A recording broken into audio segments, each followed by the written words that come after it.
છે ત્યારે આ તમારું મૂડી રોકાણ છે। હમણાં સાહેબે કીધું કે ભાઈ રાયગઢથી હોય કે અહીંયા આપણા કર્મચારી મંડળના તમામ નોકરી કરતા આપણા જે તે વિભાગના અધિકારીઓ હોય તો પહેલી તારીખ હોય એટલે લક્ષ્મી માતા એમના ખાતામાં જતા જ રહે, કોઈ પૂછે કે ના પૂછે। અને સરસ્વતી હતા એટલે લક્ષ્મી માતા આવ્યા। એમણે નોકરી મેળવવા માટે કેટલી મહેનત કરી છે, કેટલી મજૂરી કરી છે। જો ક્યાંય માનતા અને રમેલ કરીને માનતા રાખી પડી હોત કે ભાઈ હું આ રમેલ એક કરીશ મને નોકરી મળી જાય તો એક નોકરી મળી હોત। એટલે શક્ય એટલા અંધશ્રદ્ધા તમારી 100% હોઈ શકે પણ અંધશ્રદ્ધામાંથી સમાજને બહાર કાઢવા માટેની ખૂબ જરૂર છે।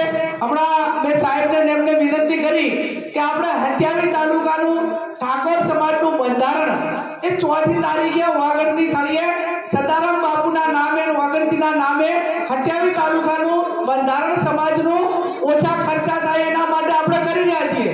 ચાહે લગ્ન પ્રસંગ હોય, મરણ પ્રસંગ હોય કે અન્ય રીત રિવાજો હોય, પણ જો આપણે સમાજ એ પાછું આ બાજુ બંધ કરાવશું અને પાછા મંદિરમાં રમેલામાં વળી ગયા તો આ બચાયેલું છે એ પાછું અહીંયા છે। એટલે એને પણ શક્ય હોય એટલું રોકવા માટેના પ્રયત્નો કરવા પડે। એનું કારણ કે વિજ્ઞાન યુગ છે, ટેકનોલોજીનો યુગ છે, 21મી સદી છે। ચાહે તમે કોઈ દાડો ધીરુભાઈ અંબાણી કે મુકેશ અંબાણી કે ગૌતમ અદાણી કે આરે મોટા મોટા ઉદ્યોગપતિઓ હોય તો આપણે કોઈ દાડો કોઈને એમને તમે કોઈથી એમને રમેલ થઈ ગઈ એવું કોઈ દાડો તો સાંભળ્યું છે? એમને ચાહે માનતા રાખી હોય ચાહે સાંભળ્યું છે? એમને ક્યાંય અંધશ્રદ્ધા રાખીને ચાહે પૂનમો બાંધી હોય એવું તમે સાંભળ્યું છે?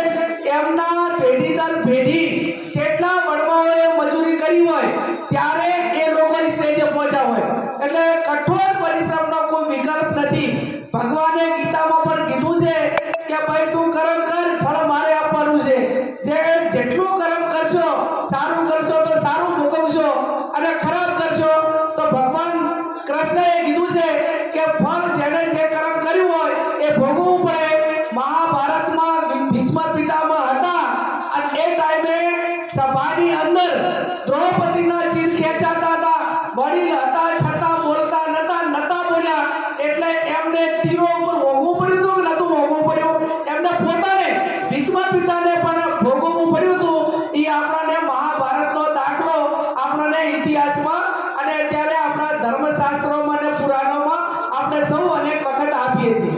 એટલે જ્યારે કોઈ નાના મોટી પારિવારિક હોય, કોઈ હેરાનગતિ હોય, કોઈ આર્થિક હોય, કોઈ ધંધા હોય, ગમે એ હોય તો જેમાં જે છે એનું સોલ્યુશન જે એનો નિષ્ણાત હોય એના આગળ કરાવવું પડે।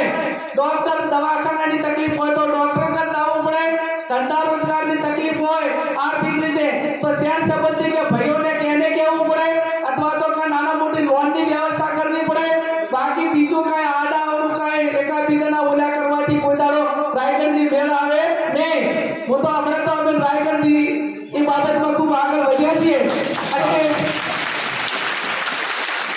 અભિનંદન આપું છું રાયગઢજીને અને એમની ટીમને, સમગ્ર ઠાકોર સમાજના તમામ યુવાનોને કે અંધશ્રદ્ધા માટે મેં સમાજ માટેની ચિંતા કરી અને સમાજ માટેની ચિંતા કરી ત્યારે ક્યાંક ને ક્યાંક જેની દુકાનો બંધ થવાની હોય એને ભયસ્થાન હોય કે આવડો મોટો સમાજ છે અને તો અંધશ્રદ્ધામાંથી બહાર નીકળી જશે તો સૌથી મોટી આવકવાળો સમાજ તો આ છે।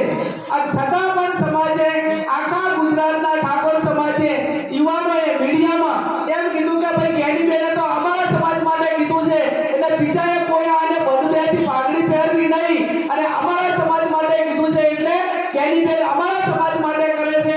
એ આખું ઉપરાણું આખા ગુજરાતના ઠાકોર સમાજે લીધું એ બદલ ખૂબ ખૂબ આભાર।